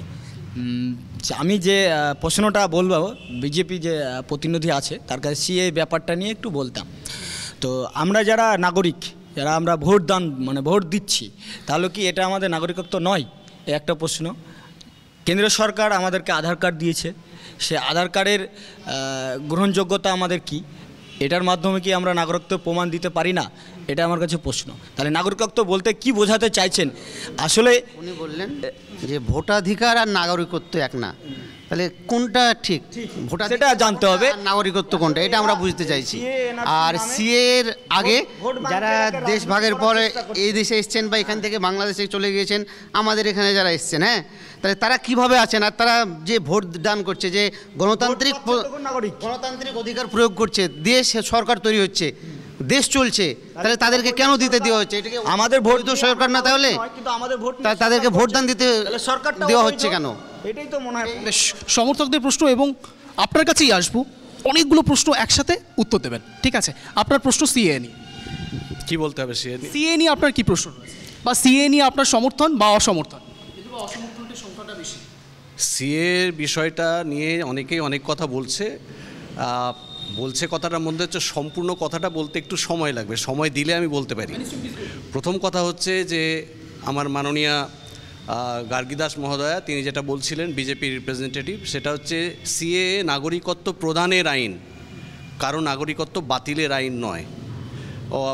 বস্তুত উনি ঠিক বলছেন, কিন্তু এর মধ্যে একটা টুইস্ট রয়েছে। টুইস্ট হচ্ছে, ধরা যাক আমি যদি বলি যে এখানে আপনারা যারা আছেন আপনাদেরকে 50 জনকে চাকরি দেওয়া হবে। 50 জনকে চাকরি দেওয়া হবে মানেটা হলো 50-এর অতিরিক্ত যারা তারা বাদ পড়ছেন। তা আমি তো বলিনি বাদ দিচ্ছি, আমি চাকরি দেবো বলেছি। তো এই ধরনের নাগরিকত্ব দেওয়া হবে, সবাইকে যদি দেওয়া না হয় তার মানে একটা অংশ বাদ পড়বে। তাই জন্যে দেওয়া হবের মধ্যেই, সিএ এর মধ্যেই বাদ দেওয়ার কথাটা অন্তর্নিহিত আছে। এটা গেল এক। 2 নম্বর বিষয় যেটা, সেটা হচ্ছে যে আইনটার মধ্যে অনেক ত্রুটি রয়েছে, ভুল ত্রুটি। কীরকম ভুল ত্রুটি রয়েছে একটা একটা করে বলতে দিলে বলা হয়। আইনটা তৈরি হয়েছে 31শে ডিসেম্বর 2014 পর্যন্ত। 31শে ডিসেম্বর 2014 পর্যন্ত, আমি সবার জানার জন্যই বলছি, তর্কের জন্যে নয়। 2014 পর্যন্ত বাংলাদেশ, পাকিস্তান এবং আফগানিস্তান থেকে মুসলিম বাদ দিয়ে যত ধর্মের লোক আছে তাদের নাগরিকত্ব দেওয়া হবে, এইটা বলা আছে। আর বলা আছে যে 1955 সালের যে নাগরিকত্ব আইন, তাতে ছিল যে ভারতবর্ষে এসে এই 3টে দেশ থেকে, বাংলাদেশ, পাকিস্তান এবং আফগানিস্তান থেকে যারা আসবে তারা 7 বছর যদি থাকে, আর অন্য কোনো দেশ থেকে এসে যদি 12 বছর থাকে, তাহলে তারা স্বাভাবিকভাবে নাগরিক হয়ে যাবে। ঠিক আছে? সিএ আইনে সেটা করা হয়েছে, সেখানে বলা হয়েছে যে ওই 7 বছরটা কমিয়ে 6 বছর। কেমন? 6 বছর। এবারে কেউ কেউ 5 বলছেন, যদি 5 হয় তাতেও যুক্তিটা একই, 6 হলেও যুক্তিটা একই। কি? সেটা হচ্ছে যে এই দেশগুলো থেকে আসা যে কোনো ধর্মের লোক, ধরে মুসলিম বাদ দিয়ে, 2014 ডিসেম্বর, তার মানে হচ্ছে তার আগে কোনো না কোনো সময় এসছে, তাহলে তাদের অলরেডি 6 বছর পুরনো হয়ে গেছে। কবে? 15, 16, 17, 18, 19, 5 বছর হলে, আর 20, 6 বছর হলে। তাহলে 2020-তে অলরেডি এরা নাগরিক হয়ে গেছে, তাদেরকে নতুন করে নাগরিকত্ব কী করে দেবো? এটা গেল এক। 2 নম্বর বিষয়, যে যারা 2015-র পরে এলো, তারা যারা 6 বছর পূর্ণ করলো, তারা কেন নাগরিকত্ব পাবে না? স্বাভাবিকভাবে পাবে। 3 নম্বর, আমি তাহলে কি এই কথা বলছি যে শ্রীলঙ্কা থেকে আসা কোনো হিন্দু নাগরিকত্ব পাবে না? আমি কি কথা বলছি নেপাল থেকে আগত কোনো হিন্দু নাগরিকত্ব পাবে না? কেন পাবে না? সবাই নাগরিকত্ব পাক, নাগরিকত্ব নিয়ে বিভ্রান্তি জায়গায় তৈরি না হয়। তবু আমরা সিএ এর বিরোধিতা করছি কেন? কারণ যখন আইনটা নিয়ে আসা হয়, তখন অমিত শাহ স্বরাষ্ট্রমন্ত্রী সংসদে দাঁড়িয়ে, পার্লামেন্টে দাঁড়িয়ে উনি বলেছিলেন, একেবারে হিন্দিতে এইভাবে বলেছিলেন, ক্রোনোলজি কো সমঝে, ক্রমটাকে বোঝার চেষ্টা করুন। पहले सीए आएगा, उसके बाद एनआरसी लाएंगे, फिर एनपीआर होगा। ফলে সিএতে নাগরিকত্ব বাতিলের কথা না থাক, কিন্তু ইতিমধ্যে সংসদে দাঁড়িয়ে যখন বলেছেন, that is on statement on record, যে সিএ আসবে তারপর এনআরসি হবে, স্বাভাবিকভাবে আমরা ভীত এনআরসি নিয়ে।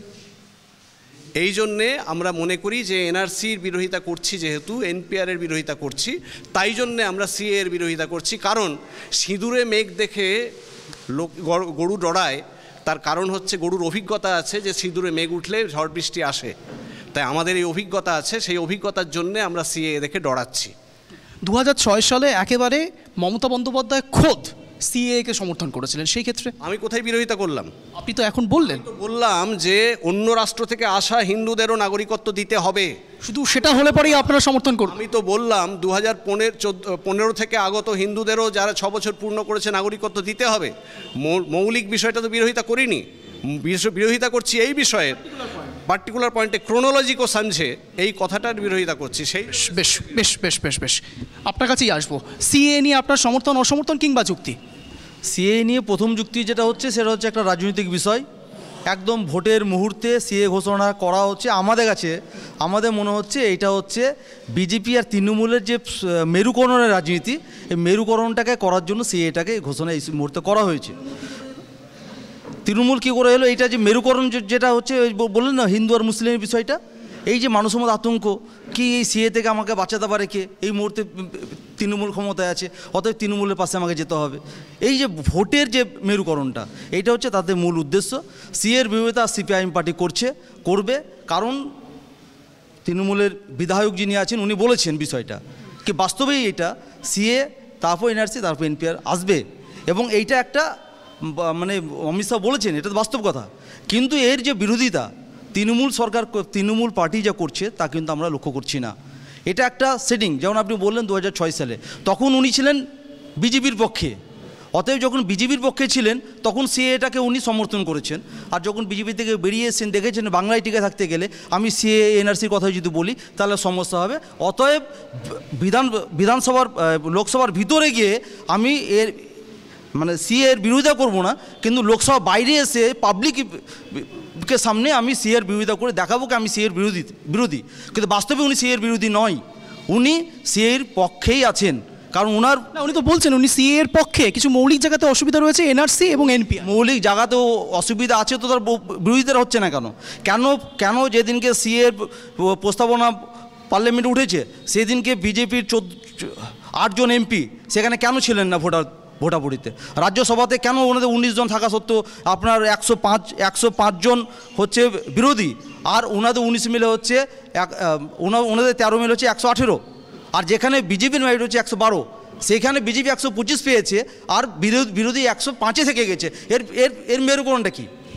বেশ বেশ অনেকগুলো প্রশ্ন জমে যাচ্ছে, এবার এতগুলো উত্তর একসাথে আসবে, এটা একটু স্বাভাবিকভাবেই কষ্টকর। আমি একটু সংক্ষেপে আপনাকে প্রশ্নগুলো বলে দিই। তৃণমূল সমর্থকের থেকে প্রশ্ন ছিল মৌলিক বিষয় নিয়ে, যেখানে এরপরে এনআরসি আসতে পারে, এনপিআর আসতে পারে, সেই জন্য তারা সমর্থন করছেন না।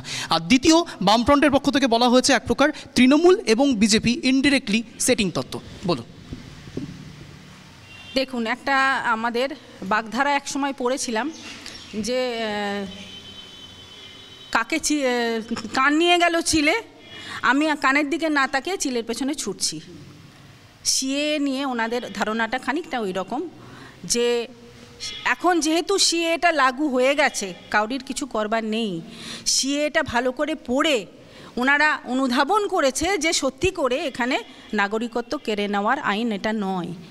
এবার একটা কিছু নিয়ে তো বলতে হবে, আমি আসছি তো ওইখানেই আসছি যে এবার উনি ভাবছেন যে তার মানে যেহেতু অমিত শাহ বলেছিলেন ক্রোনোলজি হিসেবে সিএ এর পর এনআরসি আসবে, ওইটা নিয়ে ওনারা ভাবতে গিয়ে আজকে সিএ এর ব্যাপারে কথা বলছেন। হ্যাঁ, সিএতে যারা, কিন্তু আপনারাও তো 2047 সালে কথা বলেন, ভবিষ্যৎ নিয়ে কথা বলেন, তারাও ভবিষ্যৎমুখী। হ্যাঁ, এবার এনআরসির কথাতেও যদি আসি, আমি এনআরসি এখনও আমাদের ভারতীয় জনতা পার্টি এটা নিয়ে কোনো রকম কোনো পদক্ষেপ এখনও নেননি বা এখনও ভাবনা চিন্তার মধ্যে আসেনি। এটা অনেক ব্যাপার আছে, বিল আসবে, বিল লোকসভায় পাস হবে, তারপরে রাজ্যসভায় পাস হবে, তারপরে সেটা আইনে আসবে, সেটা এখনও অনেক দেরি। এনআরসির ব্যাপারটা এটা অনেক দিনের ব্যাপার, এটা আদৌ হবে কি না হবে সেটাও আলাদা ব্যাপার। ব্যাপারটা হচ্ছে এনআরসির করার প্রয়োজনীয়তা রয়েছে এই কারণে যে আমি এনআরসির কথা বলছি। হ্যাঁ, সিএ তো হলো, আমাদের যারা নাগরিক ছিলেন না, নাগরিক অর্থে যে প্রশ্নটা আমার কাছে এর আগে এসেছিল, উনি করেছিলেন যে ভোটার কার্ড মানেই যে সে একবারে নাগরিক ধরে নেব এরমটা নয়। এটা আমি বলেছি দায়িত্ব নিয়ে বলেছি, কারণ ভোটার কার্ড এমন মানুষের রয়েছে, বাংলাদেশি মানুষ, এটা আমরা টিভিতে এর আগেও দেখেছি যে আপনারা এদিকে চলে আসবেন, ভোটার কার্ড এবং অন্যান্য যে রত্না বিশ্বাস বলেছিলেন, রত্না বিশ্বাস, সুবিধাগুলো আছে সেগুলো আমরা করিয়ে দেব। সেই জায়গা থেকে আমাদের প্রশ্ন, তার মানে ভোটার কার্ডটাই শেষ নয় বা আধার কার্ডটাও শেষ নয়, এখন অনেক জাল বেরোচ্ছে এবং অনেক জাল ভোটার রাতারাতি বেড়া টপকে বর্ডার থেকে এসে ভোট দেন এবং চলে যান। এটা যারা বর্ডার লাইনে থাকেন তারা জানেন। তার মানে বেশ, বর্ডার লাইন তাহলে কে দেখছে সেটা? বর্ডার লাইন কাদের আন্ডারে আছে? কেন্দ্র সরকারের আন্ডারে আছে। উত্তর নেব, উত্তর নেব। সেই প্রশ্নেরও আমি উত্তর দিচ্ছি, সেই প্রশ্নেরও উত্তর দিচ্ছি যে সমস্ত পশ্চিমবঙ্গের বর্ডারগুলো যেভাবে ঘেরা দরকার সেই জায়গাটা নিতে হয় পশ্চিমবঙ্গ সরকারের কাছ থেকে। এই পশ্চিমবঙ্গ সরকার বিস্তীর্ণ অঞ্চল, বনগাঁ থেকে শুরু করে বসিরহাট থেকে শুরু করে এই সমস্ত অঞ্চলে যেভাবে তার কাটার বেড়া দেওয়া দরকার, যে জমি অধিগ্রহণ দরকার, পশ্চিমবঙ্গ সরকার সেখানে আমাদের কোনো সহযোগিতা করেনি, যার কারণে অনেকখানি কিলোমিটারের পর কিলোমিটার অরক্ষিত বর্ডার রয়েছে, যেখান দিয়ে আরামসে বহিরাগতরা ঢুকতে পারে এবং বেরিয়ে যেতে পারে। সবটা মনিটরিং করা সম্ভব নয়, কারণ আমরা ঘিরতে পারিনি।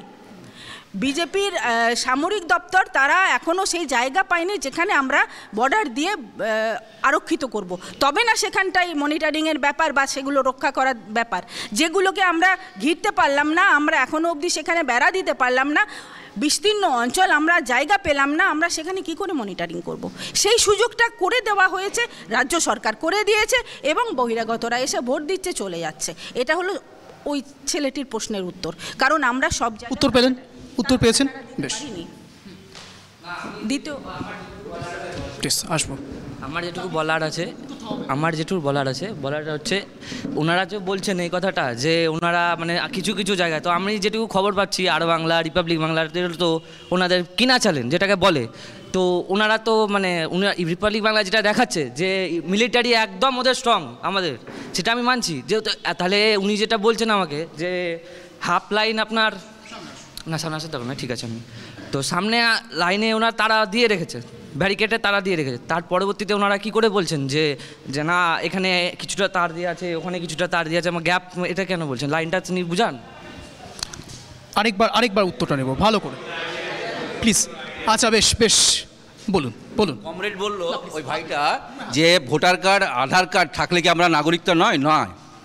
আপনারা সবাই জানেন, এবং এখানে বিরোধী দলগুলো যেগুলো আছে, সিপিএম, কংগ্রেস, তৃণমূল, আমাদের স্যার আছে, এখানে কোনো রাজনীতি, আমি একজন ভারত নাগরিক হিসাবে এবং লালবাগবাসী হিসাবে আমি বলতে চাই, এবং আমি নিজে এই রেস্ট অফিসে চলে যান, তারা 9টা ভাই, 4টে ভাই রেস্ট অফিসে থাকে আর 5টা ভাই Bangladesh, India up and down করে, ভোট দিচ্ছে এখানে। 1 নম্বর। 2 নম্বর, অনেক ভোটার কার্ড, আধার কার্ড বাতিল হচ্ছে, আপনারা সকলেই জানেন, কিন্তু ভুয়ো। এই ভুয়ো কার্ডটা কে করছে? কেন্দ্র সরকার করছে। এখানে যারা আছে কার্ডটা কারা করে? প্রতিনিধি, রাজ্য সরকারের প্রতিনিধি আছে, তারা তো করে নাকি? না ভুল বলছি? আমি উত্তর নেব, আমি আসবো রাজ্য সরকারের কাছে আসবো, আমি উত্তর নেবো, আবার প্রশ্ন আসবো। বল। আমি প্রশ্নটা শুনেছি এবং খুব উৎসাহিত হচ্ছি জানার জন্যে যে 9 জনের কথা বলা হচ্ছে তাদের গড় বয়স কত, এটা জানলে পরের অংশটা আমি উত্তর দিয়ে দেব। বেশ বেশ, আমি আসবো। হ্যাঁ প্লিজ, বুম না। 9 ভাই, বাড়ি, অরিজিনাল বাড়ি আছে সিসাপাড়া, জমিদার ফ্যামিলি, আমি নাম বলছি না স্যার। তারা রেস্ট অফিসে চলে এসছে, বয়স কাউরির 50, 52, 60, 65 এরকম এজ স্যার। পেয়েছেন? আর কোনো প্রশ্ন রয়েছে? বেশ, উত্তর নেব। শুনেছেন, প্লিজ। সত্যি হয় তাহলে এটা ঠিক যে 14 বছরের আগেই তার সমস্ত রেশন কার্ডগুলো হয়ে গেছিল, তাই তো? যদি এটা সত্যি হয় তাহলে এটা ঠিক যে 13 বছরের আগেই এদের রেশন কার্ড সব হয়ে গেছিল, তাহলে আমাকে বলে কি লাভ? তৃণমূল সরকার 13 বছর এসছে। প্রশ্ন শুনেছেন? তার মানে প্রশ্নটা শুধুমাত্র রাজ্য সরকারের কে ছিল? কমরেডের কাছে আপনার প্রশ্ন। আচ্ছা বেশ, আপনি বিষয়টা হচ্ছে কি, আমার একটা জিনিস জানতে খুব ইচ্ছে করছে যে এই যে সিএর কথাটা বলা হচ্ছে, এই সিএ বলাতে যারা আজকের সময় নাগরিকত্ব পাবে, আমি দেখছিলাম টিভিতে এক হাত তুলে নাচছে মতো সম্পদে কিছু মানুষকে এমনভাবে একটা জায়গায় নিয়ে গেছে যে মতুয়ারা নাগরিকত্ব পাচ্ছে। তাহলে তারা এতদিন কি ছিল? তাহলে তাদেরকে নাগরিকত্ব দেওয়ার জন্য কি দেওয়া হবে, আমাদের থেকে আলাদা কি দেওয়া হবে? আমাদের ভোটার কার্ড, আধার কার্ড, যাবতীয় যা পাসপোর্ট সব কিছু আছে। তো সিএতে তারা নাগরিকত্ব পাবে, তো তার সাংবাদিক প্রশ্ন করেছে, আপনি যে আসছেন আপনার আধার কার্ড নেই, আপনার ভোটার কার্ড নেই, আছে। তো স্যারও বললেন কি 13 বছর আগে, ঠিক তাই, কে বাংলাদেশে 4 জন থাকবে, 4 ভাই আছে, এই আছে, এরকম তো প্রচুর বাংলা মুর্শিদাবাদে আছে যারা বহু বছর আগে এসেছে। তারা হয়তো একটা ভাই ওখানে আছে, 2টো ভাই এখানে আছে, তার মানে কি সে নাগরিক নয়? সে বাংলাদেশ থেকে এসে এখানে ভোট দেবে, এই বিষয়টা নিয়েই বলা হচ্ছে বাংলাদেশ থেকে এসে ভোট দিচ্ছে, সেটা একটু ক্লিয়ার করো। বাংলাদেশ থেকে এসে ভোটাধিকার পাচ্ছে, ভোট দিচ্ছে, কিন্তু সুযোগ সুবিধা এদেশেরও নিচ্ছে ওদেশেরও নিচ্ছে, এই ক্ষেত্রে কি বলবেন? বাংলাদেশ থেকে প্রশ্নটা ভ্যালিড। বাংলাদেশ থেকে আসছেন, এই দেশে ভোট দিচ্ছেন, এই দেশেরও সুবিধা নিচ্ছেন, ওই দেশেরও সুবিধা নিচ্ছেন, সেই ক্ষেত্রে কি বলবেন? ওনারা বলছেন বিজেপির সমর্থক হিসেবে, আমার মনে হয় এটাকে ধরা দরকার, প্রমাণ করুক। উনি বলছেন 9 ভাই আছে, তার মানে তো পরোক্ষ ওনারা সমর্থন করছেন। ওনারা জানেন কি ওখানে ভোট দিচ্ছে, এখানেও ভোট দিচ্ছে, এরকম যে ব্যাপারটা আছে। এবার আমি একটা প্রশ্ন সংযোজন করছি। বেশ, না না না না না এবার আমার একটা প্রশ্ন সংযোজন আছে, না আমি আসবো, আমার একটা প্রশ্ন সংযোজন আছে। আপনি বললেন মানে এক প্রকার প্রথম প্রশ্নটা ছিল রাজ্য সরকারের দিকে, এই আসছি 2 মিনিট, রাজ্য সরকারের দিকে প্রশ্ন ছিল, তারপরে রাজ্য সরকার, শুনে নিন, তৃণমূল কংগ্রেস যখন আপনার দিকে প্রশ্নটা ছুড়ে দিলেন তখন আপনি উত্তপ্ত হলেন। যদি এটা তৃণমূল কংগ্রেসের দিকে ছিলেন, যদি তৃণমূল কংগ্রেসের দিকেই থাকতো তাহলে কি আপনার ব্যাখ্যাটা একই রকম থাকতো? একই রকম ব্যাখ্যা থাকতো, বাস্তবটা তাই। আমার তো প্রশ্ন একটাই, যে সিএ নিয়ে যে কথাটা বলা হচ্ছে তাদেরকে আলাদা করে কি দেওয়া হবে, এই প্রশ্ন তো আমার থাকবেই। বেশ, হ্যাঁ, আর কি প্রশ্ন রয়েছে, কার প্রশ্ন রয়েছে? প্লিজ। শুধুমাত্র ভোটার কার্ড আর আধার কার্ড থাকলেই কি নাগরিকত্বর প্রমাণ হয়ে যায়? একই প্রশ্ন তো সবাই করছেন, কি থাকতে হবে, কি থাকতে হবে?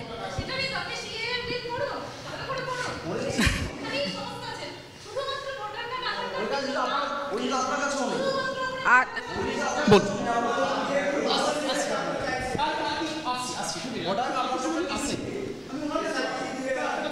সিএ ব্যাপারটা কিন্তু সকলের জন্য নয়, এটা সবারই পরিষ্কার হয়ে নেওয়া দরকার।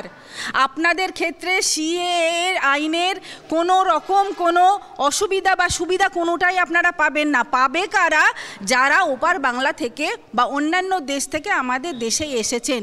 হ্যাঁ, তারা ভোটার কার্ড তারা পেয়েছেন, তারা রেশন পান, আধার কার্ড আছে, তাদের সবটাই আছে, কিন্তু নাগরিকত্ব আইনে তারা যখন পাসপোর্ট দাখিল করেন, ভারতীয় যে সমস্ত পেপারসগুলো তাদেরকে দেখাতে হয় অন্য দেশে যাওয়ার জন্য, আমরা যারা বলি যে উদ্বাস্তু, তাদের কাছে গিয়ে খবর নিন, খবর নিয়ে বলুন যে তারা পাসপোর্ট অফিসে গিয়ে তারা কি দাখিল করতে বাধা পায়। যে আমি ভারতবর্ষের নাগরিক হিসেবে পাসপোর্টে আমার যা কাগজ দাখিল করা দরকার সেই সমস্ত, বেশ বেশ বেশ বেশ সেই ব্যাপারটা তো আপনারা ওদের কাছ থেকেই পাবেন। আমাদের শান্তনু ঠাকুর, যিনি আমাদের জনপ্রতিনিধি এবং মন্ত্রী, তিনি পরিষ্কার করে বলে দিয়েছেন। দেখুন, না আলাদা, প্লিজ উত্তর নিতে দিন। নাগরিকত্বের একটা বিশেষ সংশোধনী আইনে বলা হয়েছে যে আমাদের যারা নাগরিক হিসেবে আমরা যাদেরকে গণ্য করব, যারা অন্য দেশ থেকে এসেছে, তাদের প্রমাণপত্র হচ্ছে তারা সেই দেশের বাসিন্দা ছিল, পরবর্তী ক্ষেত্রে তারা ভারতবর্ষের নাগরিক হিসেবে তারা থাকছে। এইবার এই যে এই ট্রানজিটের কাগজ তাদের কাছে থাকলো এবং ভারতবর্ষ তখন তাকে বলল যে হ্যাঁ, এই ট্রানজিশনটা আমরা মেনে নিচ্ছি এবং তোমাদেরকে ভারতবর্ষের নাগরিকত্ব দিচ্ছি এবং তোমরা ভারতবর্ষের পাসপোর্ট এবং অন্যান্য দেশে যাওয়ার জন্য ভিসাটা তোমরা আইন অনুযায়ী পাবে। এই জিনিসটা তারা পাবে, এটা আপনারা ওদের কাছে জানবেন, ওরা বলতে পারবে ভালো ব্যাপারটা। বেশ বেশ বেশ, আমি প্রথম হাত তুলেছিলেন, স্যার হাত তুলেছিলেন, আপনার প্রশ্ন রয়েছে, প্লিজ বলুন। আচ্ছা, সিটিজেন অ্যামেন্ডমেন্ট অ্যাক্ট যেটা, সেখানে আমি কোনো প্রতিপক্ষ মানে আমরা তর্কের মধ্যে যাচ্ছি, কারণ বিষয়টার মধ্যে অনেক ধোঁয়াশা আছে। কেন বলছি ধোঁয়াশা? যে প্রথম কথা হচ্ছে, আমি একজন সাধারণ নাগরিক হিসাবে আমার কাছে জানার এটা আগ্রহ যে আমি প্রত্যেকের কাছেই প্রশ্নটা রাখছি, সেটা হচ্ছে যে আমরা শুরু করেছিলাম পরিযায়ী শ্রমিক বেকারত্ব নিয়ে। এই মুহূর্তে আমি যদি শুধু আফগানিস্তান, বাংলাদেশ এবং পাকিস্তানের যারা এদেশে আসতে চাইছেন এরকম মানুষের সংখ্যা দেখি, সেটা 2.5 কোটির ওপরে। আমি এদেরকে কোথায় কর্মসংস্থান বা কোথায় থাকবার ব্যবস্থা করে দেবো, এটা হচ্ছে আমার প্রথম প্রশ্ন। দ্বিতীয় প্রশ্ন হচ্ছে, ওনারা হয়তো তর্ক করছেন কিন্তু মূল জায়গাটা বলতে চাইছেন প্রথম শ্রেণীর নাগরিক এবং দ্বিতীয় শ্রেণীর নাগরিক নিয়ে। তাহলে আমার কেন্দ্রীয় মন্ত্রীরা অলরেডি আছেন, কিন্তু যারা মতুয়া সম্প্রদায় থেকে আছেন বা আমাদের মাননীয় নিশ্চিত প্রামাণিক আছেন, ইনারা আছেন। এখন প্রশ্নটা যে আমি যদি ফর্ম 2টা দেখি, যেখানে আমাকে ডকুমেন্টস চাওয়া হয়েছে যে আমি বাংলাদেশে আগে ছিলাম, তার একটা প্রমাণপত্র। প্রথমত সেটার ক্ষেত্রে যারা এক কাপড়ে কোনো রকম পালিয়ে এসেছিল তাদের ক্ষেত্রে এটা একটা জোগাড় করার সমস্যা। দ্বিতীয় হচ্ছে আমি ভারতবর্ষে আছি, তার না হয় আমি একটা প্রমাণপত্র দিলাম, কিন্তু আমি যখন নাগরিকত্বের জন্য অ্যাপ্লাই করব, আমি আবারও বলছি, আমি কিন্তু একটা সাধারণ মানুষের জায়গা থেকে প্রশ্নটা করছি, আমি যখন নাগরিকত্বের অ্যাপ্লাই করব তখন কি আমি পক্ষান্তরে স্বীকার করে নিলাম না যে এতদিন ভোট দেওয়া আমার ভোটার কার্ড বা আমার আধার কার্ড যেগুলো, সেগুলো একটাও বৈধ ছিল না, তাই আমাকে আবার নাগরিকত্ব দেওয়া হোক? কিন্তু বারবার এই প্রতিশ্রুতি ভঙ্গ মানুষের জন্য এটা কি আদতেও রং মেসেজ যায় না? বিষয়টা হচ্ছে এরকম যে আমরা যে রাজনৈতিক আবহে এই জায়গায় এসে পৌঁছেছি, সেই আবহের পরিবেশের সাথে সাযুজ্য রেখে রাজনৈতিক দলগুলো আচরণ করে। রাজনৈতিক দলগুলো পৃথক কোনো সত্তা মঙ্গল গ্রহ থেকে আসেনি, জনগণকে নিয়েই দল তৈরি হয়, জনগণের মতামতই দলের মাধ্যমে রিফ্লেক্টেড হয়। তাই কোনটা মিথ্যে প্রতিশ্রুতি আর কোনটা মিথ্যে নয় এটা বিবেচ্য নয়। বিষয়টা হচ্ছে যে একটা সরকারকে নির্বাচিত করার পর মানুষ সেই সরকারের পারফরমেন্স দেখে সিদ্ধান্ত নেয়, পরবর্তীতে সেই সরকারকে তারা অপসারণ করে। তাই জন্যেই একসময়ে কংগ্রেস ছিল, একসময় বামফ্রন্ট ছিল, এখন তৃণমূল আছে, কোথাও বিজেপি আছে, আবার পরবর্তীতে আরও নতুন কোনো শক্তি এসে দখল করবে এবং তারা সকলেই ভারতবর্ষের উন্নয়নের জন্যে গুরুত্বপূর্ণ ভূমিকা নেয়। পথ ভিন্ন, দৃষ্টিভঙ্গি ভিন্ন, ফলে এই বিষয়ে কোনো নির্দিষ্ট উত্তর হয় না যে কে প্রতিশ্রুতি দিল আর ভঙ্গ করলো, তা নয়। বেশ, উত্তর প্রতিশ্রুতি আমাদের নরেন্দ্র মোদী 14 সালে আমাদের প্রধানমন্ত্রী ভারতীয় জনতা পার্টি যা যা দিয়েছিলেন এবং যা যা উনি আজ অবধি করেছেন, সেই তালিকা যদি আপনি মেলান তাহলে দেখবেন উনি প্রত্যেকটা প্রতিশ্রুতি পালন করেছেন। সিএটা যতই দ্বন্দ্বমূলক হোক, সিএ উনি করবেন বলেছিলেন, মানুষের কাজের জন্য, মানুষের প্রয়োজনে তিনি করেছেন। তিনি যা যা পর্যন্ত, আপনারা অনেকে তালিকা মিলিয়ে দেখতে পারেন যে পশ্চিমবঙ্গে শুধু নয়, সারা ভারতবর্ষে উনি যা যা লাগু করবেন বলেছিলেন এবং সাধারণ মানুষের জন্য যা যা পরিষেবা উনি দেবেন বলেছিলেন, সবকটাই কিন্তু আমাদের মুখ্য প্রধানমন্ত্রী পালন করেছেন। সেটা পশ্চিমবঙ্গ যে আমাদের অন্য একটা সরকার আছে এখানে লাগু হবে না এরমটা নয়, সব জায়গায় দলমত নির্বিশেষে সবারই জন্য তিনি এই প্রতিশ্রুতিগুলো পালন করেছেন। কাজে বিশ্বাসভঙ্গের ব্যাপারটা আমাদের দলের জন্য লাগু হয় না। বেশ বেশ বেশ, একেবারে অন্তিম লগ্নের দিকে যাচ্ছি, সংক্ষেপে উত্তর নেব। মিথ্যে প্রতিশ্রুতির অপর নাম হচ্ছে তৃণমূল আর বিজেপি। কারণ আমরা লক্ষ্য করেছি একটা সময় যখন আপনার মমতা ব্যানার্জি রেল মিনিস্টার ছিলেন, তখন একজন সাধারণ মানুষ হসপিটালে আসতেন বলতেন প্রচুর ট্রেন চালু হয়ে গেছে, প্রচুর ট্রেন চালু হয়েছে। আরে কাকা, কটা ট্রেন চালু হলো? প্রচুর ট্রেন চালু হয়েছে। তো এরকম মানুষ আছে। তো কারণ শিলান্যাস প্রচুর হয়েছিল, 174টা হয়েছিল, তা উনি ভেবেছেন কি প্রচুর ট্রেন চালু হয়ে গেছে। বাস্তব সত্যি সেটা নয়। কারণ আমরা দেখেছি, দিদি বললেন, স্যার বললেন যে বিষয়গুলো, সেগুলো আজকে আমাদের সবার সামনে পরিষ্কার। কি রাজ্য সরকার বলেছিল বছরে 10 লক্ষ বেকারের চাকরি, হয়নি। কেন্দ্র সরকার বলেছিল ক্ষমতা আসলে বছরে 2 কোটি বেকারের চাকরি, হয়নি। এই যে কর্মসংস্থানের বিষয়, চাকরি, আজকে ওনাদেরকে বলতে হবে কি রাজ্য সরকারের দ্বারা কটা শিল্প কারখানা গড়ে উঠেছে আর কেন্দ্র সরকার দ্বারা কটা শিল্প কারখানা গড়ে উঠেছে, একটাও হয়নি। বরঞ্চ যেটা হয়েছে, উনি বারবার সিএ করছেন, এইটাই হয়েছে রাম মন্দির, রাজ্য সরকার দ্বারা হয়েছে আপনার দীঘাতে জগন্নাথ মন্দির, ঠিক আছে, এইগুলো হয়েছে। বাস্তবে গরিব বেকার যুবকের কাজের জন্য যে কর্মসংস্থান, বিশেষ করে কলকারখানা, সেটা হয়নি, শুধু প্রতিশ্রুতির ভাণ্ডার। বেশ, একেবারে অন্তিম লগ্নের দিকে চলে এসেছি। এবার আর কারো প্রশ্ন নিতে পারবো না, ক্ষমা প্রার্থী। এবার শুধুমাত্র জনপ্রতিনিধিদের থেকে উত্তর নেব, 1 মিনিট করে স্ট্যান্ড পয়েন্ট দেবো। একেবারে শেষ লগ্নে আছি, যে কথা দিয়ে একেবারে অন্তিম লগ্নের দিকে যাব। প্রশ্ন উঠছে এখানকার উন্নয়ন নিয়ে। তার কারণ এবার যে প্রশ্ন থাকবে আপনাদের কাছে, যদি আপনারা প্রত্যেকে পার্টিকুলারভাবে ইন্ডিভিজুয়ালি সত্যি ক্ষমতায় আসেন, তাহলে আপনারা এই এলাকার জন্য কী কী সমস্যার সমাধান করবেন। আমি প্রথম চলে যাব একেবারে বিজেপির কাছে, বলুন। আমাদের যদি প্রতিনিধি এখান থেকে জেতে এমপি ইলেকশানে, তাহলে আমরা কি উন্নয়ন করব। দেখুন, কেন্দ্র সরকারের যা যা প্রকল্প লাগু হতে পারে পশ্চিমবঙ্গে এবং আমার মুর্শিদাবাদে, সেই সবগুলোই আমরা প্রতিনিধি না থাকতেও আমরা করেছি এবং প্রতিনিধি আসলে আমরা এগুলোকে আরও বেশি ত্বরান্বিত করব। এটা হলো 1 নম্বর। 2 নম্বর হচ্ছে জনপ্রতিনিধি আমাদের এখান থেকে যে টাকাগুলো, যে ফান্ডগুলো স্যাংশন হয় এমপি ল্যাটে, আপনাদের এখানে তৃণমূলের যিনি এমপি ছিলেন তার ফান্ডের টাকা তাদেরই দলের সভাপতির দ্বন্দ্বে আটকে ছিল, তাদের নিজেদের ভেতরেই আটকে ছিল, তারা এখন ফান্ড ক্লিয়ার করে কাজ করতে পারেননি। এবার সেই ক্ষেত্রে যদি পশ্চিমবঙ্গে এই সরকারই থাকে এবং আমাদের এমপি ল্যাডের টাকা যদি উনি ডিএমকে বলে আটকে রাখেন, তাহলে সেক্ষেত্রে তো আমাদের কিছু করবার নেই।